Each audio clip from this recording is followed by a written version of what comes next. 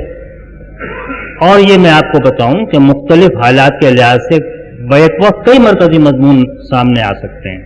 یہ بھی بڑی عجیب بات ہے. تو ایسا کلام ہے کہ حضرت علی کے قول کے مطابق سمندر ہے، آدمی جتنا اس میں کنگالتا جائے گا موتی و جواہرات اس کے ہاتھ میں آتے جائیں گے.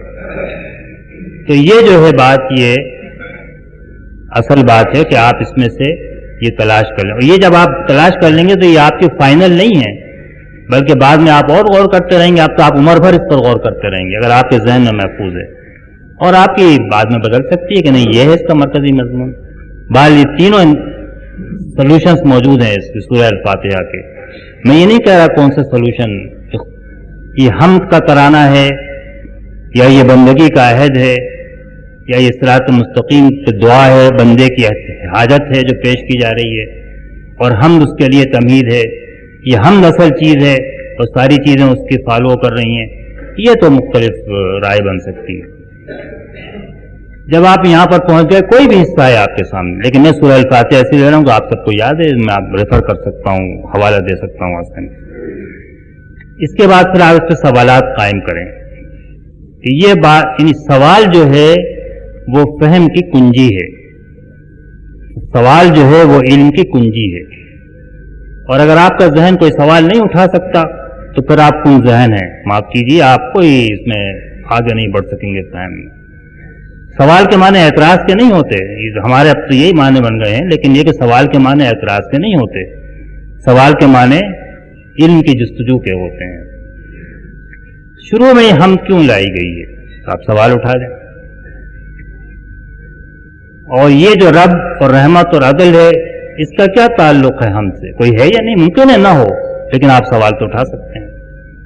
یہ تین صفات اس ترتیب سے کیوں بیان ہوئی ہیں؟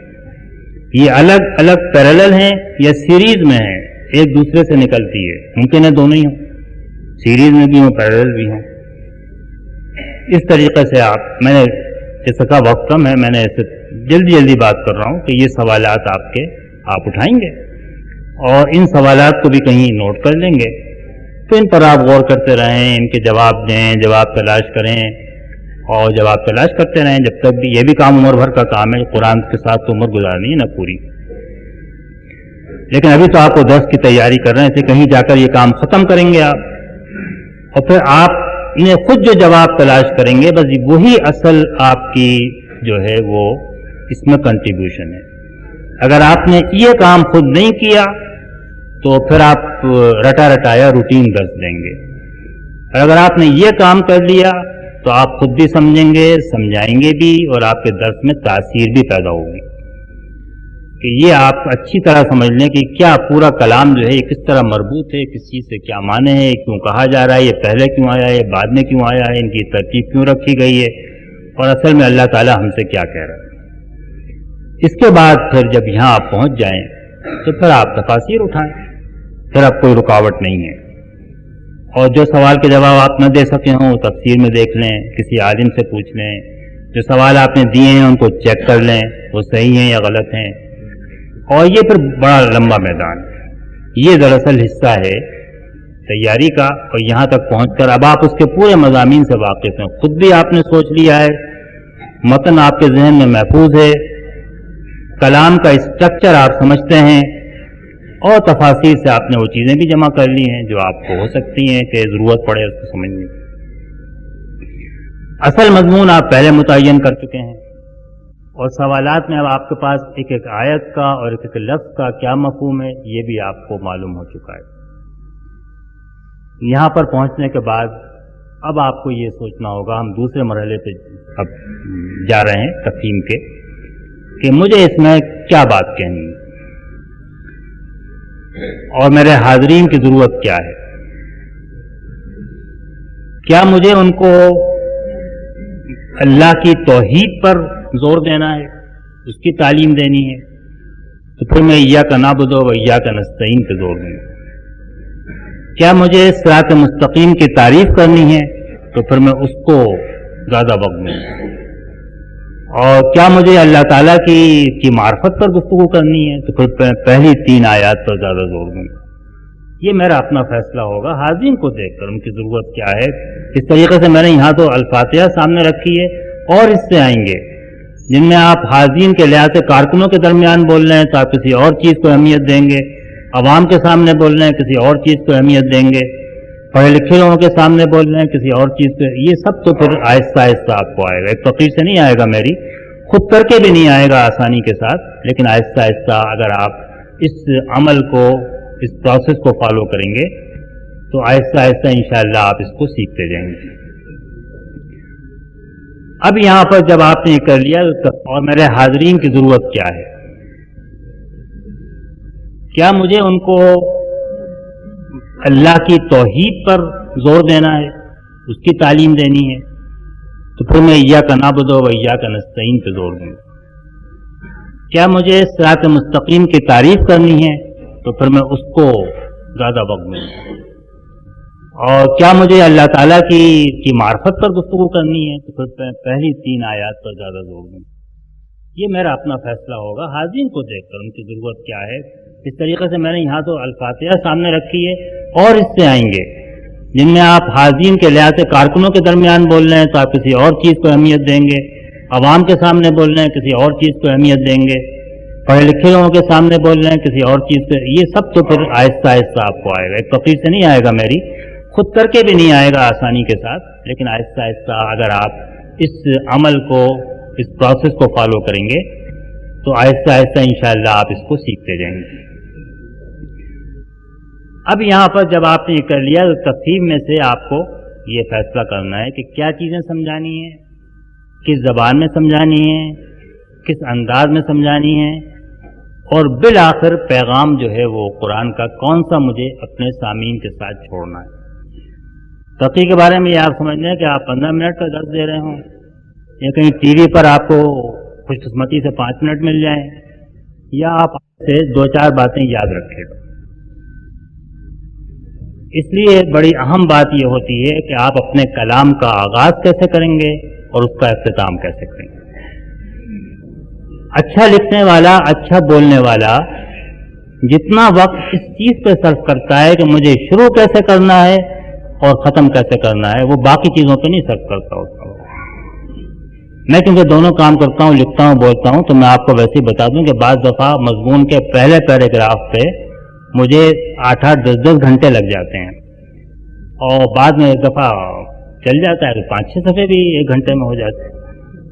لیکن یہ ہے کہ میں شروع کیسے کروں گا اور ختم کیسے کروں گا، اور اس کا انحصار اس پر ہوگا سامنے کون بیٹھا ہے اور اس کی ضرورت کیا ہے. خاص طور پہ تقریر میں لکھنے والے کے سامنے تو ہزاروں لوگ ہوتے ہیں، ہر قسم کے ہوتے ہیں، مجمع کے اندر بھی ہو سکتے ہیں، جہاں آپ درس دے رہے ہیں وہاں بھی ہو سکتے ہیں، کارکن بیٹھا ہے، عام لوگ بیٹھے ہیں، کون بیٹھا ہے، اس کی ضرورت کیا ہے اور کون سی چیز کس طرح. یعنی شروع کی جو آپ کی بات ہوگی، انگریزی کا ایک مقولہ ہے کہ first impression is the last impression, تو پہلی جو بات ہوتی ہے وہ آتی ہے. تو میں طریقہ لوگوں کو یہ بتاتا ہوں کہ جتنا انہوں نے خود سمجھا ہے اس میں سے وہ کوئی ایک ایسی چیز منتخب کریں اسی سے متعلق متن سے جس کو وہ شروع میں پیش کریں گے تو لوگوں کے دل میں ایک چیز آ جائے گی، کوئی سوال پیدا ہو جائے گا جس کا وہ جواب چاہیں گے آپ سے، یا کوئی خیال پیدا ہو جائے گا جس کے تحت وہ آپ کی گفتگو کو مربوط کر لیں گے. کوئی چیز دل پر اثر ڈال دے گی، دماغ پر، جس کو کہ لوگ اختیار کر لیں گے. اور آخر میں ہمیشہ آپ 5 منٹ کا درس دے رہا ہوں یا 15 منٹ کا دے رہے ہوں یا 1 گھنٹے کا دے رہے ہوں، آخر میں 2 منٹ 3 منٹ 5 منٹ ہمیشہ آپ کے ہاتھ میں ہونا چاہیے. درس ختم کر کے بات کو، یہ نہیں کہ جلدی جلدی گھڑی دیکھ رہے ہیں اور ابھی 3 آیتیں باقی ہیں اور بھاگ رہے ہیں کہ ابھی جلدی جلدی میں نے بیان کر دیا، یہ نہیں ہونا چاہیے. اگر آپ نے پلان کیا ہے، درس تیار کیا ہے، تو آپ 5 منٹ ہیں تو آدھا منٹ، 10 منٹ ہیں تو 1 منٹ، 15 منٹ ہیں تو 3 منٹ، 1 گھنٹہ ہے تو آخری 5 منٹ. بہرحال تناسب سے ایک وقت آپ کے ہاتھ میں ایسا ہونا چاہیے جس میں کہ آپ اپنی بات کو سمیٹ کر جو دعوت قرآن ہے، جو اس کا پیغام ہے، جو جس چیز کو آپ چاہتے ہیں لوگ لے جائیں، ان کے ذہن پہ نقش ہو جائے، جس پر وہ عمل کریں. اس حصے سے جو چیز نکلتی ہے وہ آپ ان کے سامنے پیش کریں. یہ آخر میں کا بھی حصہ آپ کے سامنے ہونا چاہیے. جب یہ کر لیا آپ نے تو پھر آپ قرآن کا جو طرز ہے، کیونکہ متن آپ بار بار محفوظ کر رہے ہیں، تو قرآن کا جو استدلال کا طریقہ ہے، قرآن مجید کی جو زبان ہے، قرآن مجید کا جو اسلوب ہے، جتنا آپ اس سے قریب رہیں گے آپ یہ توقع رکھ سکتے ہیں کہ آپ کا درس جو ہے وہ جو مقصد آپ کا ہے، کہ یہ نہیں کہ لوگ آپ کو مدرس اور عالم کہنے لگیں، بلکہ آپ قرآن مجید کا پیغام لوگوں تک پہنچا دیں، وہ حاصل ہوگا. تو قرآن مجید سے اتنا دور نہ بھاگیے کہ آپ 15 منٹ بول رہے ہیں، لوگوں کو پتہ ہی نہیں کہ آپ کا آیت کیا ہے اور اللہ تعالیٰ نے کیا فرمایا ہے. جو مدرس فرما رہے ہیں وہ لوگوں کو معلوم ہے، لیکن جو اللہ تعالیٰ نے فرمایا ہے اس سے ایک بوجھ پیدا ہو گیا ہے. اس سے بچنا چاہیے اور اپنے آپ کو قرآن مجید کی طرف بار بار لوٹانا چاہیے، اسی سے قریب رکھنا چاہیے اور سادہ زبان میں بات کرنا چاہیے. پڑھے لکھے لوگ ہوں تو اور دیہاتی لوگ ہوں تو اور مزدور ہوں تو اس بات کو ہمیشہ یاد رکھیے کہ جتنی مؤثر سادہ زبان ہوتی ہے اتنی مقفع مسجع زبان نہیں ہوا کرتی. سادہ بول، سادہ الفاظ، سادہ زبان ہمیشہ دل پر زیادہ اثر کرتی ہے. تصنع سے پاک، بیجا تشبیہات اور محاورے اور ان چیزوں سے پاک کی جو سادہ زبان ہوتی ہے سیدھی اثر کرتی ہے. اور یہ آپ خیال رکھیں گے جہاں جس ملک میں ہمیں کام کرنا ہے دعوت کا، یہاں پر تو 80% آبادی پڑھی لکھی نہیں ہے. 20% آبادی کا 80% طبقہ جو ہے وہ پڑھنا لکھنا چاہتا نہیں ہے پڑھے لکھے ہونے کے باوجود. باقی 20% کا بھی جو 80% حصہ ہے اس کا بھی معیار بہت پست ہے، آپ اچھی طرح جانتے ہیں. تو یہ جو ہے طبقہ، اس کے سامنے بھی بات پہنچانا ہے، بدوؤں کے سامنے، چرواہوں کے سامنے، بے پڑھے لکھے لوگوں کے سامنے ہی قرآن آیا تھا اور وہ اس سے سونا بن گئے تھے. تو یہ نہ سمجھیں آپ کے پڑھے لکھے لوگوں ہی میں یہ بات جا سکتی ہے، اس خیال کو دل سے نکال لیجئے. تو ہر ایک کے سامنے جا سکتی ہے، ہر ایک کے للناس آیا ہے، بشرطے کہ آپ کے اندر یہ صلاحیت ہو کہ آپ اس کو لوگوں کے سامنے ان کی استعداد کے مطابق بیان کر سکیں. تو اس کے بعد کا حصہ جو ہے وہ تو جیسا میں نے کہا کہ آپ کا بیان ہے. بیان ایک تقریر ہے اور تقریر کا فن ایک الگ چیز ہے، لیکن اس طرح اگر آپ اسٹیپ بائی اسٹیپ اس کو سمجھیں اور اپنے بیان کو، درس کو تیار کریں اور ان کو اس سچویشن اور حالات اور افراد اور ان کے مسائل کے لحاظ سے تیار کریں جو آپ کے مخاطب ہیں، تو میں توقع رکھتا ہوں کہ آہستہ آہستہ انشاءاللہ آپ بہتر درس دینے کی پوزیشن میں ہوں. تو یہ تو میری گفتگو ختم ہو گئی. اب 2 مختصر سی باتیں آپ کی اجازت سے اور کہہ دوں. ہمارے پاس تو کافی وقت ہے. نہیں، میرے پاس نہیں ہے کافی وقت، اللہ تعالیٰ نے بہت کم وقت دیا ہے. پہلی بات یہ ہے کہ آپ کے سامنے ہمارے بھائی سمیع اللہ بٹ کہہ چکے ہیں رسالوں کے بارے میں. تو میں کیونکہ جہاں بھی جاتا ہوں ترجمان کے بارے میں اس لیے بات کرتا ہوں کہ ترجمان کو ہم ایک ایسا رسالہ بنانے کی کوشش کر رہے ہیں کہ جو تربیت کے لیے، دعوت کے لیے، عام لوگوں میں، پڑھے لکھے لوگوں میں، اپنے لوگوں میں ایک مفید چیز بن سکے. توفیق تو اللہ تعالیٰ کے ہاتھ میں ہے اور وہی دیتا ہے جو کچھ دینا ہوتا ہے، وہی چھینتا ہے جو چھیننا ہوتا ہے. تو اسی لحاظ سے یہ ترجمان جو ہے یہ ہم نے جنوری سے کچھ کوشش کی ہے کہ یہ بہتر بن جائے، حسن صورت بھی آئے، کچھ حسن سیرت بھی آئے، کچھ یہ کارگر بھی ہو، مؤثر بھی ہو. لیکن ظاہر ہے کہ کنواں کھود کے پانی پہنچانا یہ تو پھر کنواں کھودنے والا نہیں کر سکتا سارا کام. یہ ساری پائپ جو ہیں ہمارے، یہ تو آپ لوگ ہیں، اور پائپ اگر کلاگڈ ہو جائیں یا اس میں آپ ٹیپ لگا دیں کہ آگے نہ بڑھیں تو کنواں کھودنے کا کوئی فائدہ نہیں ہوگا. یعنی یہ کہ اس کی اشاعت 6000 کی تھی اور کچھ اس کے بہتری کی وجہ سے اور زیادہ تر آپ لوگوں کی کوشش کی وجہ سے، اس سے بڑھ کر اللہ کی فضل کی وجہ سے. یعنی اس وقت ہمارے پاس جو فرم آرڈر ہیں وہ 15000 کے ہیں 2 مہینے کے اندر. اور ہم یہ نہیں کرتے کہ ہم کم سوچیں، بلکہ میں تو اسی کا قائل ہوں کہ آدمی بہت آگے کی سوچے. تو جب 6000 تھا تو ہم نے 15000 چھپا لیا تھا، تو اشاعت 15000 ہو گئی پہلے ہی مہینے. اب کہ ہم نے 20000 چھپا لیا تو کل وہ بتا دے کہ اس میں سے بھی 700 پرچے باقی رہ گئے. آپ کے انشاءاللہ یہ 20,000 پہنچ جائے، اگلا شاید ہم 25 چھپائیں. اس لیے میں تو ہمیشہ جتنا فرم آرڈر ہوگا اسے 5,000 زیادہ چھپوانے کا میرا پروگرام ہے. تو ہمارے وہ نظر نہیں آ رہا ڈاکٹر قیوم صادق صاحب یہاں موجود، تو ان کا پرسوں فون آیا تھا کہ کہہ رہے تھے کہ پچھلے مہینے میں نے مانگے 100 پرچے لاہور جماعت سے، نہیں ملے. اس کے بعد میں نے براہ راست لیے، تو اب کہ آپ مجھے بھجوا دیں. 170 میں نے لے لیے ہیں اور میں 200 میرا ٹارگٹ ہے. تو میں نے کہا آپ جیسے تو اگر 200 بھی آدمی پورے پاکستان میں ہو جائیں تو پھر مجھے تو کچھ نہیں چاہیے فی الحال. اس میرا ٹارگٹ تو 50,000 کا ہے فی الحال. میں کوئی قانع آدمی نہیں ہوں اس معاملے میں، بہت حریص آدمی ہوں، لیکن یہ کہ فی الحال تک 50,000 کا ٹارگٹ. لیکن پھر تو آپ نے جماعت کو بڑی ناکارہ بنا دیا کہ میرے جیسے 200 آدمی آپ کو چاہیے. میں خود بڑا ناکارہ آدمی، آپ جانتے ہیں ان کا طرز کلام. تو میں نے یہی کہا کہ 200 آدمی بھی اگر 200 100 پرچے یا 400 آدمی بھی 100 پرچے پھیلائیں تو لاہور میں تو ابھی ہماری نکاس بہت کم ہے. اور میں نے تو اس کی پیشکش کر رکھی، آپ جتنے پرچے چاہیں لیں، ایجنٹوں کے پاس رکھوائیں، نہ بکیں واپس کر دیں. اس سے کھلی تو چھٹی مل نہیں سکتی کہ آپ ہمت کریں اپنے محلے میں نکل. میں اپنے بلاک میں نکل گیا تو 15 خریدار بن گئے سالانہ. کچھ نہیں کرنا پڑا، صرف ان کو پرچہ دیا اور کہا، انہوں نے کہا ٹھیک ہے 100 روپے لیجیے، ہم جاری کر دیے. تو بڑا اچھا پرچہ ہے اور ہر جگہ سے یہی رپورٹیں مل رہی ہیں. صرف نکلنے کی دیر ہے، آپ کے کہنے کی دیر ہے. تو اپنے آپ کے حلقے میں جو ایجنٹس ہوں ان کے پاس، اچھا یہ طریقہ ہے کچھ سے گزرتے ہوئے آپ ایجنٹ سے پوچھ لیں ترجمان قرآن ہے تمہارے پاس، ایشیا ہے، آئین ہے. پھر ایجنٹ خود سوچتا ہے مجھے یہ منگوانا ہے. یہ بھی ایک سیل ٹیکنیک ہے. اور بھی اب اخبار میں اشتہار بھی آ رہا ہے، نوائے وقت میں آ رہا ہے، جنگ میں آ رہا ہے. انشاءاللہ اس مہینے اگلے مہینے سے ٹی وی پر بھی آئے گا اور ہر گھر میں اس کی آواز بات پہنچ جائے گی. تو میری آپ سے یہ درخواست ہے کہ لاہور میں تو کم سے کم 5-6 ہزار پرچہ جانے چاہیے. اور 100 آدمی بھی 50-50 نکالنے والے ہیں. آپ یہاں کتنے بیٹھے ہیں؟ 400-500 تو بیٹھے ہی ہیں نا. تو 500 آدمی جو ہیں وہ اگر 10 بھی نکال دیں تو 5,000 ہوگا. کتنا آسان نسخہ ہے.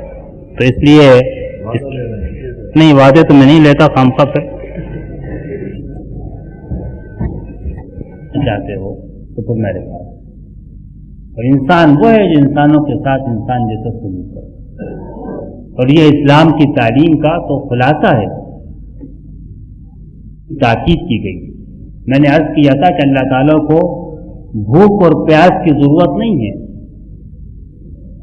چنانچہ حدیث میں آتا ہے کہ جو جھوٹ اور جھوٹ پر عمل اور جھوٹ کے لیے زور کا لفظ استعمال ہے، جس میں دھوکے اور فریب کا بھی معنی شامل ہے. اور جھوٹ میں ہر چیز شامل ہے جو غلط ہو.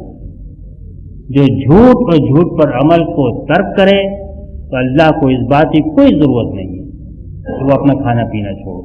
اس کو ترک نہ کرے تو اللہ تعالیٰ کو کوئی ضرورت نہیں ہے کھانا پینا چھوڑے. اسے کھانا پینا چھوڑوانا مقصد نہیں ہے.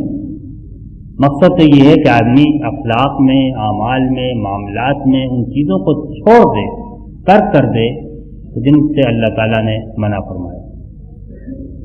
اسی لیے فرمایا ہے کتنے روزے دار ایسے ہیں، کتنے ہی روزے دار ایسے ہیں کہ صبح سے شام تک وہ بھوکے پیاسے رہتے ہیں، لیکن ان کو اپنے روزے سے سوائے بھوک پیاس کے کچھ حاصل نہیں. اعمال نامے کے اندر بس اتنا ہی لکھا جاتا ہے کہ بھوکے پیاسے رہتے، اس کے علاوہ کچھ حاصل نہیں ہوتا. اور کتنے راتوں کو جاگنے والے ہیں جو اللہ کے حضور میں کھڑے رہتے ہیں، جن کو اپنے رات کے قیام سے سوائے رت جگہ کے اور کچھ نہیں ہوتا. رات بھر گزر گئی، جاگ لیے، نیند خراب ہوئی، حاصل تو کچھ نہیں ہوتا.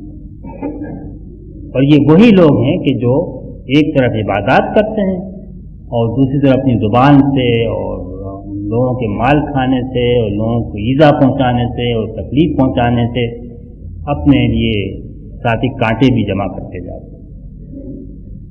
یہی وہ بات ہے جس کو نبی کریم صلی اللہ علیہ وسلم نے بڑے مؤثر پیرائے میں ایک حدیث میں بیان فرمائی. اس میں آپ نے اپنے صحابہ سے پوچھا کہ جانتے ہو میری امت میں مفلس کون ہے؟ غریب، مفلس، نادار آدمی کون ہے؟ صحابہ نے کہا وہ جس کے پاس کوئی اسباب نہ ہو، مال نہ ہو. من لا درہم لہ ولا متاع، نہ دولت ہو اور نہ مال و اسباب. فرمایا کہ نہیں، میری امت میں تو مفلس وہ ہے کہ جو قیامت کے روز آئے گا نمازوں کے ساتھ، روزوں کے ساتھ، صدقات کے ساتھ. نمازیں ہی بہت ساری، روزے بھی بے شمار اور صدقے دیے ہوئے، لیکن اس حال میں آئے گا کسی کو گالی دی ہوگی،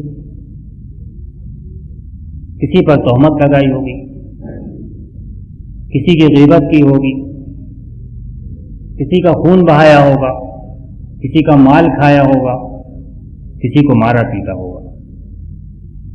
تو سب لائن باندھ کے کھڑے ہو جائیں گے دعوے دار، جس عدالت میں دعوے دار کھڑے ہو جاتے ہیں، مدعی سب کھڑے ہو جائیں گے کہ اس سے ہمارا حق دلوایا جائے. اور پھر اللہ تعالیٰ وہاں تو کوئی اور کرنسی نہیں چلے گی سوائے اعمال کے. یہ سارے جتنے کرنسیاں آج چل رہی ہیں جن کی آپ خرید و فروخت کرتے ہیں، ڈالر اور پاؤنڈ اور ین اور روپیہ، ان میں سے کوئی کرنسی وہاں نہیں ہوگی. آپ چاہیں کہ دنیا بھر کی دولت جو ہے وہ بھی بالکل اس کی کوئی قیمت نہیں ہوگی، سارے خزانے بھی جمع ہوں تو آپ اس کو دے کے چھوٹ جائیں، وہاں نہیں چھوٹ سکتے. یہاں تو آپ کو 100 روپے دینا، 1000 روپے دینا بڑا گراں گزرتا ہے. وہاں ساری دنیا کی دولت بھی آپ چاہیں دے کر کسی ایک گناہ کا معاوضہ دے دیں تو یہ دولت کی وہاں کوئی قیمت نہیں ہوگی، وہاں صرف اعمال کی قیمت ہوگی. چنانچہ یہ نمازیں اور یہ روزے اور یہ صدقات، یہ ان سب سے لے کر دعوے داروں کو قصاص میں دیے جائیں گے. اور اس کے بعد بھی ان کے دعوے اگر پورے نہیں ہوں گے اور باقی رہ جائیں گے تو ان کے گناہ لے کر اس کے سر ڈال دیے جائیں گے. فَتُرْحَا فِي النَّارِ، حدیث میں الفاظ ہیں، پھر سر کے بل وہ آگ میں ڈال دیے.